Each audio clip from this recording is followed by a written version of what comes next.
Mesdames et messieurs, bonjour. Bienvenue à l'inauguration de ce programme et équipement prioritaire de recherche, le PEPR LUMA. Je suis très heureux de vous accueillir dans cette superbe salle de l'Université de Bordeaux. Je m'appelle Mathieu Rouault, je suis journaliste scientifique à Grand Labo et je vais avoir le plaisir de vous accompagner tout au long de ces 2 demi-journées, puisqu'on se reverra, vous le savez, demain matin, notamment pour découvrir des programmes de recherche, des projets ciblés. Cet après-midi, je voudrais en quelques mots vous dire comment ça va se passer. D'abord, on va avoir une présentation par les porteurs de l'UMA, eh bien des enjeux scientifiques de l'UMA, bien sûr. Nous aurons ensuite la chance d'avoir 2 keynotes, 2 présentations de scientifiques par Monsieur Agostini, qui est juste là, que je salue déjà, prix Nobel de physique 2023, et par Maggie Jabert, professeur à Sorbonne Université. Donc, ils nous rejoindront sur scène pour parler de leurs travaux. On aura enfin une table ronde où il sera question, eh bien, de plateformes, des plateformes de l'UMA. Vous savez que ce hub d'infrastructure, c'est nodal dans ce PEPR. J'en dis pas plus. Je voudrais, pour qu'on lance à proprement parler cet événement, donner la parole eh bien, à notre hôte, le président de l'Université de Bordeaux. Mesdames et messieurs, Dean Lewis est avec nous et on l'applaudit si vous voulez bien. Bonjour, Monsieur le Président.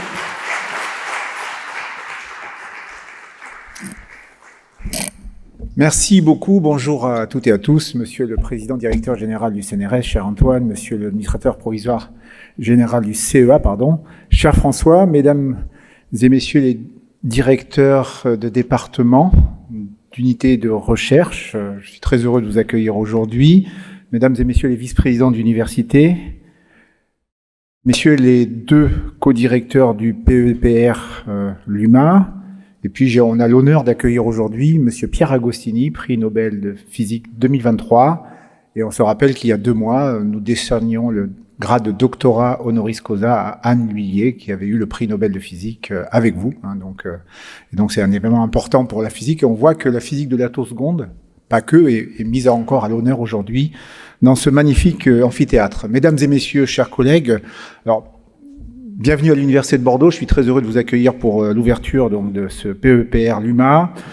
C'est un événement important. Il est important d'associer sur cet événement le CNRS et le CEA, et je suis très heureux de vous accueillir aujourd'hui pour le lancement de ce PEPR. C'est un PEPR exploratoire qui concerne l'interaction lumière-matière, qui est une thématique importante pour l'Université de Bordeaux et ses partenaires, et puis qui est aussi une thématique importante pour moi, puisque j'ai fait ma thèse au laboratoire LOMA sur l'interaction des lasers avec les semi-conducteurs, donc on retrouve un peu des similitudes. Alors c'est une étape importante, cette inauguration d'un programme qui a mis du temps à se déployer, le programme PEPR. On en a discuté il y a 4-5 ans, il y avait de grandes discussions entre les organismes de recherche, le SGPI, le ministère, et puis les universités, les conférences de présidents d'université, UDIS, France Université, pour voir comment on pouvait mettre, donc dans les meilleures conditions possibles, en place un certain nombre de PEPR, sachant que certains avaient été définis dans le cadre de stratégie nationale d'accélération. Et puis il y a eu beaucoup d'effervescence autour de la mise en place, la définition, l'identification de PEPR exploratoires. Donc c'est un travail important qui a été mené entre les universités et les organismes de recherche pour faire apparaître un certain nombre de thématiques en résonance avec les défis sociétaux que nous devons affronter en tant que scientifiques, et en résonance aussi avec nos compétences scientifiques et technologiques. Donc sur l'ensemble de ces PEPR, aujourd'hui, je crois qu'il y en a une 40aine. On peut dire que grâce au travail qui a été fourni entre les universités et les organismes, donc ces 40 PEPR sont en cours de démarrage. Et pour le cas de l'Université de Bordeaux, nous sommes associés, donc avec l'ensemble des organismes de recherche, à une 30aine de PEPR, dont le PEPR LUMA, qui est lancé aujourd'hui. Alors ce PEPR LUMA, il complète effectivement un certain nombre d'autres PEPR dans lesquels l'Université de Bordeaux est mentionnée. Donc je pourrais rappeler les thématiques sur lesquelles l'Université de Bordeaux, qui est pluridisciplinaire, s'est positionnée. Donc il y a par exemple un PEPR sur la psychiatrie, donc c'est le PEPR ProPsy, sur la santé numérique, sur les matériaux innovants avec le PEPR Diadème, et je vois Mario Maglione qui est présent aujourd'hui et qui a, je crois, lancé ce PEPR il y a quelques semaines. Et puis nous avons aussi nous nous impliquons dans un PEPR sur l'accélération électronique et sa Ça me rappelle les réunions que l'on a actuellement avec le CEA sur l'agence programme ASIC, où effectivement l'électronique redevient une discipline de premier plan en termes de souveraineté technologique et scientifique à l'échelle française et européenne. Alors, il y a d'autres thématiques qui ont été aussi identifiées sur lesquelles nous sommes présents, comme l'astrophysique avec le PEPR Origins, la ville durable, l'eau, bien-être commun avec One Water, le recyclage avec le projet 3R, la science du risque avec le PEPR IRIMA. Donc, aujourd'hui, la lumière est au cœur du PEPR LUMA, donc qui ne peut ravir, je l'ai déjà dit, un physicien que je suis, et qui s'inscrit complètement dans l'histoire académique et scientifique de l'Université de Bordeaux. Donc la thématique laser, la thématique matériaux est une thématique historique, et je salue la présence de Jean-Baptiste Verla qui en 2005 avait fait un travail d'identification des forces académiques en présence en sciences et technologies à l'Université de Bordeaux, et on avait des pôles d'excellence qui avaient été identifiés par leur masse critique, par leur excellence scientifique et leur visibilité internationale. Et il y avait un pôle d'excellence autour des lasers et matériaux, et un autre autour des lasers, et photoniques, et un autre autour des matériaux. Et on voit qu'aujourd'hui, le PEPR est une forme d'aboutissement de ce travail qui avait été mise en œuvre il y a une quinzaine d'années, sachant qu'on a aussi des installations uniques autour on a des laboratoires de premier plan sur les matériaux et les lasers, et puis on a aussi, grâce au CEA, une installation unique qui est le laser mégajoule à proximité donc de l'Université de Bordeaux. Alors, j'en profite, je l'ai déjà dit, pour saluer la présence de notre prix Nobel. Et je rappelle effectivement que Anne Huillier était présente il y a 2 mois ici, pour la remise du doctorat honoris causa de l'Université de Bordeaux. Et c'est vraiment un honneur de vous avoir présent aujourd'hui. Alors, j'ai mentionné les unités de recherche qui contribuent à ce PEPR. Donc, je vais les rappeler rapidement, les 4 principales unités de recherche qui ont été identifiées, sachant que l'objectif est de désemer sur l'ensemble des activités de l'établissement et des organismes. Donc, il y a le CELIA en premier plan, le CBMN, le LOMA et l'ISM, qui sont 4 labos en pointe sur ce PEPR. Alors, j'en profite aussi pour remercier et saluer l'ensemble des chercheuses et chercheurs qui se sont fortement dévoués pour la mise en place de ce PEPR et qui vont maintenant le faire vivre avec, je l'espère, de nombreux résultats probants, donc dans les semaines ou les mois à venir. Alors, je tiens particulièrement à remercier aussi Jean-Baptiste Verlac et Jérôme Kessol, qui sont à la tête du département de recherche sciences des matériaux et du rayonnement, donc qui est effectivement un des départements de l'Université de Bordeaux, qui regroupe l'ensemble de la thématique laser et matière de l'Université de Bordeaux. Voilà, donc pour terminer ce bref discours, je remercie à nouveau le CNRS et le CEA, qui sont les piliers de ce PEPR. C'est vraiment un honneur de vous avoir aujourd'hui, d'avoir les 2 représentants de premier plan de ces ONR à l'Université de Bordeaux. Je vous remercie d'avoir choisi aussi le site de l'Université de Bordeaux pour le lancement officiel de ce PEPR. C'est pour nous un signe de reconnaissance de l'excellence scientifique des chercheuses et des chercheurs qui sont impliqués dans ces thématiques à l'université autour de la lumière. Donc je vous souhaite à toutes et à tous 2 très belles journées de travail, avec plein de projets et plein de résultats à venir. Et puis, soyez assurés du soutien de l'université, de ses partenaires, pour que vous puissiez réussir l'ensemble des travaux qui sont prévus dans le cadre de ce PEPR. Je vous remercie et je vous souhaite une journée lumineuse. Merci. Merci beaucoup, Monsieur le Président. Je vous propose de poursuivre cette séquence d'ouverture en donnant la parole à l'administrateur général du CEA, François Jacques, qui est juste là, au premier rang. Merci beaucoup d'être avec nous. Je vous laisse la tribune. On peut vous applaudir également. Bon, pardon, il y a toujours le problème de réglage stéréochimique. Monsieur le Président, chère Dean, messieurs les tous en vos grades et qualités, chers collègues, je vais vous épargner la titulature. Un mot, je vais aussi me joindre à ce que disait Dean Lewis, c'est une joie d'avoir Pierre Agostini aujourd'hui. C'est vrai qu'on essaye de pas s'approprier les choses, mais on a toujours une petite pincée de fierté au CEA pour ce que Anne Huillier et Pierre Agostini ont fait dans un centre qui était un centre CEA, donc dans un labo qui existe toujours. Donc voilà, c'est dit et on est vraiment très honorés.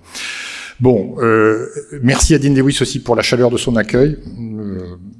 Presque trop, à dire vrai. On est content d'être là. Et évidemment, on est heureux, je pense, Antoine dira de même, le CNRS et le CEA de contribuer. On n'est pas tout seul, on le fait dans un cadre collectif, et donc merci infiniment de l'accueil et de pouvoir profiter de ce cadre. Alors, maintenant commence. Je vais pas vous faire, je vais pas m'élever au-dessus de ma condition. Et puis, de toute façon, je pense que c'est toujours un peu le seul domaine où je pourrais peut-être encore faire un tout petit peu de cuistrerie académique serait probablement mes années de sciences sociales. Donc, ceci va peu vous importer. Donc, je vais pas vous infliger un discours scientifique de quelqu'un qui ne comprend rien. Donc, je vais me borner, et je suis sûr que d'autres feront ça beaucoup mieux que moi, en particulier les porteurs du PEPR et leurs collègues.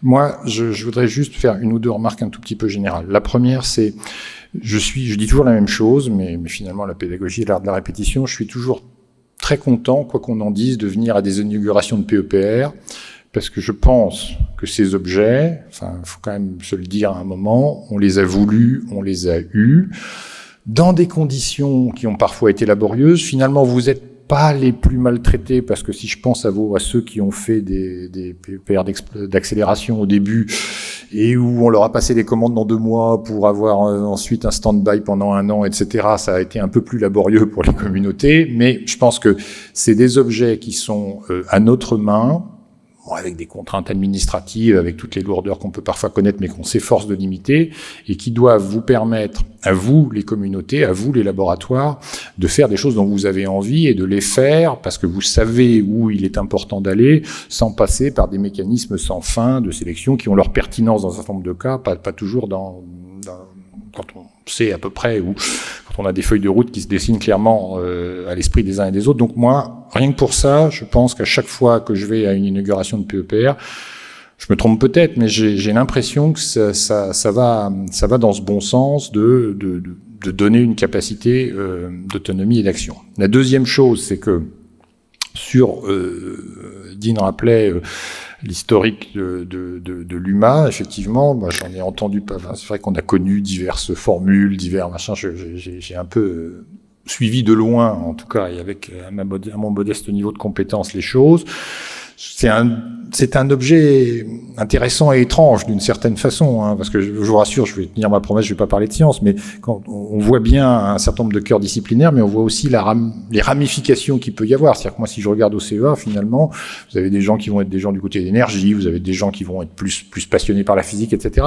Et le fait que ça passionne autant des gens qui veulent s'occuper de transition énergétique que de gens qui veulent s'occuper d'un certain nombre d'aspects de physique fondamentale, et je crois assez intéressant sur le fait que justement on a réussi à créer un objet un peu hybride, un objet qui peut être investi de pas mal de significations. Je crois que ça c'est aussi la richesse de la science. On est toujours en train de parler de multidisciplinarité, d'interdisciplinarité, de tartampion-disciplinarité. Là, on a une réalisation concrète de choses où il y a des communautés, il y a des enjeux, et puis les gens ils ont imaginé des choses. Bon, et ça me semble également très bien. Alors il y a une troisième raison pour laquelle moi je suis sensible à l'objet qu'on a là aujourd'hui, c'est évidemment le côté projet, le côté plateforme. Forcément, un organisme comme le CEA, son tropisme, il va vers les grands projets. Ça, c'est probablement l'héritage du nucléaire et ces choses-là. Mais je crois qu'on fait pas. Enfin, chaque discipline a ses besoins propres, mais le fait d'être capable de mettre à la disposition des uns et des autres les instruments, les outils, les plateformes, gérer efficacement, piloter efficacement, c'est toujours des choses qu'on a un peu conçues efficacement aussi, si j'ose dire. C'est toujours des choses qu'on a un peu tendance à minorer, hein. C'est un peu la tendance qui suivra. Quand j'étais à la météo, il y en avait qui me disaient la tête et les jambes. Moi, je crois pas du tout ça. Je pense qu'il y a quelque chose qui est un peu indissoluble entre l'instrumentation, entre la science et les allers-retours. Et ça, c'est l'historien des sciences qui parle quand il dit ça. Donc là encore, je pense que c'est vraiment extrêmement bienvenu d'avoir réussi à faire tout ça. Voilà. Je vais pas être tellement plus long. Je pense que là, j'ai résumé moi ce que ça m'inspire avec mon regard de béotien. Vous dire, en tout cas, que pour le CEA, c'est très important, alors on est un partenaire parmi d'autres. On y travaille, je pense, en très bonne harmonie avec nos collègues universitaires, avec nos collègues du CNRS, et là-dessus, je ne saurais trop répéter à quel point il y a une excellence de collaboration entre le CNRS et le CEA. C'est pareil, je répète toujours un peu la même chose, mais comme c'est vrai, c'est peut-être finir par en convaincre tout le monde. Et donc vraiment, je pense que nous, on s'investira avec peut-être une dernière préoccupation, c'est de faire en sorte que, à partir du moment où on l'a voulu, on a encore un effort à faire pour vous, pour ceux qui font de la science, de la vraie. C'est que les apparatchiks comme moi, ils fassent en sorte que votre vie soit la moins compliquée possible. Alors on n'y réussit pas toujours, mais en tout cas, je pense qu'il faut qu'on se prenne ça comme étant aussi l'enjeu, c'est-à-dire on a posé un cadre qui est à peu près stable, mais il faut essayer de voir comment on allège le plus les trucs et comment on inscrit ça dans un paysage qui vous facilite la vie, mais aussi parce qu'on a une vision un peu scientifique intégrée. Alors on se posait une question théorique dans le train avec Antoine qui était quel rapport entre les PEPR et les agences, et en particulier entre les PEPR exploratoires et les agences. J'ai pas forcément une très bonne réponse pour l'UMA, parce que moi, ma doctrine sur les PEPR, c'était qu'ils avaient une agence de principale et une agence secondaire, de rattachement en quelque sorte. C'est vrai que dans le cas de l'UMA, je sais pas très bien où le mettre. Il y a quand même un petit tropisme énergie, donc c'est pas une revendication quelconque, mais en tout cas, sachez que les gens de l'énergie garderont un regard extrêmement attentif sur ce qui se passe là-dedans pour des raisons assez évidentes. Je finirai en remerciant particulièrement, alors il n'y a pas que évidemment, mais c'est toujours pareil, on cite toujours les chefs de file, si j'ose dire, Rémi Métivier et Catherine Miron pour leur travail, parce que pour expérimenter ce que c'est que coordonner des choses, je vois bien ce que ça a pu être pour eux, mais ça s'étend. Ce sont des félicitations finalement qui s'étendent à chacun d'entre vous, parce que on vous a proposé quelque chose, vous l'avez saisi, vous en êtes investi. Bravo. Maintenant, il n'y a plus qu'à, mais j'espère que il n'y a plus qu'à sera agréable, parce que ça sera de la science. Normalement, c'est ce que vous avez envie de faire, donc ça devrait bien se passer. Voilà. Merci beaucoup de m'avoir prêté un peu d'attention. Merci beaucoup, François-Jacques. Merci beaucoup. Je vous propose de donner la parole à Antoine Petit, président directeur général du CNRS, qui nous rejoint, qu'on peut également applaudir, s'il vous plaît. Bienvenue. Donc, Monsieur le Président de l'Université, cher Dean, Monsieur l'Administrateur Général, cher François, Madame la Directrice de la Recherche Fondamentale, chère Isabelle, Monsieur le Directeur de CNRS Chimie, cher Jacques, Monsieur le Représentant de la DGRI, cher Frédéric, et j'en passe. Puis je voudrais saluer notre prix Nobel, parce que moi, vous n'avez aucun lien avec le CNRS, donc mes saluements sont totalement désintéressés, et je voulais juste vous adresser mes très sincères félicitations. Je pense que grâce à vous, la France a rayonné, la France scientifique a rayonné un peu plus, et un très grand merci. Je suis très content de participer à la fête de l'UMA. Il y a longtemps que ça m'était pas arrivé. Alors comme François, on fait beaucoup de lancements de PEPR, parce que les PEPR, c'est quand même quelque chose qui marche bien, et on passe l'un et l'autre un certain temps dans des discussions dont la productivité n'est pas totalement garantie. Les PEPR, c'est quand même un truc qui marche, et il y a de l'argent, il y a des jolis projets scientifiques, et je crois qu'on peut s'en féliciter. Et si on regarde l'histoire de l'UMA, du PEPR l'UMA, pas du... L'histoire de l'UMA est un bon signe des bonnes relations qui ont été soulignées par François, mais sur lesquelles je voudrais insister, entre le CEA et le CNRS. Parce que si on fait l'histoire, au début, ça a chauffé un peu sur le terrain. Ils n'étaient pas forcément complètement d'accord, et ils se sont dit, on va en référer aux chefs. Et les chefs leur ont dit, c'est quoi ce bordel? Vous devez vous entendre. Et comme ils sont obéissants, un peu, ils se sont dit, il faut qu'on construise un joli projet scientifique, et ils ont construit un super projet scientifique. Et je pense que sans refaire l'histoire, il y a quelques années, je pense que les chefs en auraient profité pour se taper un peu dessus, et on n'aurait jamais réussi à construire ce joli projet, ça aurait été tout à fait dommage. Donc l'UMA fait partie des PEPR exploratoires. Alors on est très fiers au CNRS de piloter ou copiloter tous les PEPR exploratoires, ce qui montre l'importance aussi des organismes de recherche nationaux. Cher Dean, je sais que tu en es convaincu, mais un grand nombre de ces PEPR sont copilotés avec le CEA. dans une complémentarité que je trouve tout à fait séduisante. Et on associe les universités chefs de file ou chefs de fileux pour ceux qui aiment les rimes. Et je crois qu'il y a une vraie complémentarité. Je pense que la vision qu'ont les organismes nationaux est quelque chose d'absolument unique. La capacité des chefs de file à faire travailler les laboratoires, les composantes sur leur site est également indispensable. Et je crois que c'est dans la synergie entre les uns et les autres que on arrive à construire ça et que c'est la richesse du système français. Et que parfois, on ferait bien d'aller regarder ailleurs et voir que les systèmes ailleurs sont pas plus simples et que le nôtre a un certain nombre d'avantages et qu'on devrait ne pas oublier les avantages. Donc l'UMA, évidemment, associe l'Université de Bordeaux, et merci encore Dean de nous accueillir. Mais il y a aussi, je pense que ça vaut le coup de les citer, on l'a pas encore fait, il y a l'Université d'Aix-Marseille, et Philippe est là, Philippe Delaporte. Salut Philippe. Il y a Sorbonne Université qui va être représentée par une de ses éminentes professeurs. Il y a l'Université de Strasbourg. Il y a l'Université de Lyon 1, il y a l'Université de Lille. Vous voyez qu'il y a des universités sur l'ensemble de territoire.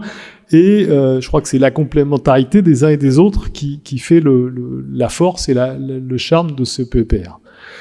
C'est un PEPR exploratoire, on l'a dit, je voudrais insister là-dessus. Donc je vais pas non plus faire semblant de m'être transformé en un spécialiste de la lumière et ou de la matière, mais je pense que c'est vraiment un sujet qui est essentiel, qui était remonté dès le début de nos réflexions, mais il a fallu construire ce consortium et ça n'a pas été simple. Et merci et bravo à Rémi Métivier et Cataline Meron d'avoir réussi à construire ce PEPR avec l'ensemble des acteurs.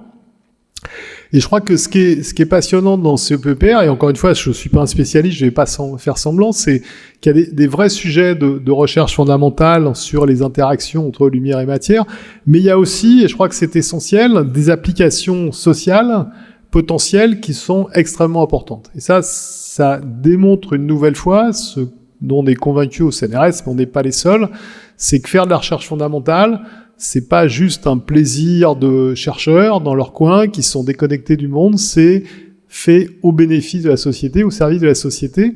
Et je pense que les applications potentielles, et bien entendu, c'est la pertinence de ces applications, ou l'efficience ou la réalité de ces applications va dépendre des progrès qu'on aura fait en recherche fondamentale, mais concerne de très nombreux domaines, que ce soit les domaines dans l'énergie, d'où ce que disait François tout à l'heure sur le lien assez naturel qu'il y a entre le PEPR et l'agence énergie, mais comment transformer l'énergie solaire en énergie chimique, je pense qu'il y a un enjeu qui est absolument majeur. Il y a aussi des enjeux majeurs dans le domaine de la santé, comment est-ce qu'on peut diagnostiquer et soigner grâce à la lumière.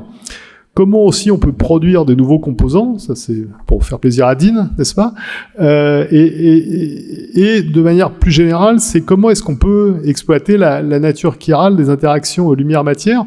Et encore une fois, sans être spécialiste ni des lumières ni de matière, on comprend bien tout le potentiel qu'il peut y avoir dans ce PEPR, et donc on est absolument ravis d'être partie prenante de ce PEPR.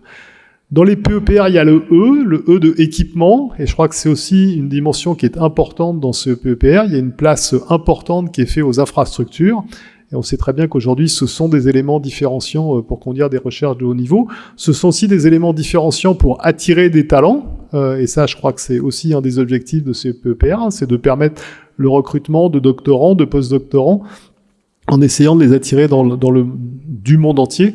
Et ça, je crois que c'est quelque chose qui est extrêmement important, là encore, pour la recherche française, si je peux reboucler avec mon propos introductif. Voilà, je vais pas être plus long, je voudrais à nouveau remercier Rémi Métivier et Cataline Meron. Donc, comme l'a dit François, vous êtes les capitaines de l'équipe, et on sait bien que une équipe a besoin de capitaine, mais elle a aussi besoin de joueurs de haut niveau et de joueuses de haut niveau. Ça, c'est pour François, c'est parce que on peut vous dire, on est entre nous, donc on peut vous dire les choses. En fait, François a une passion et j'en ai une autre, et comme je vous dis, on s'entend bien, CEA, CNRS, on s'entend bien avec François, mais on n'a pas tout à fait les mêmes passions. Donc lui, c'est plutôt la musique, auquel je connais que dalle, et je comprends rien, et moi, c'est plutôt le sport, auquel il connaît à peu près rien non plus, si je peux me permettre, François.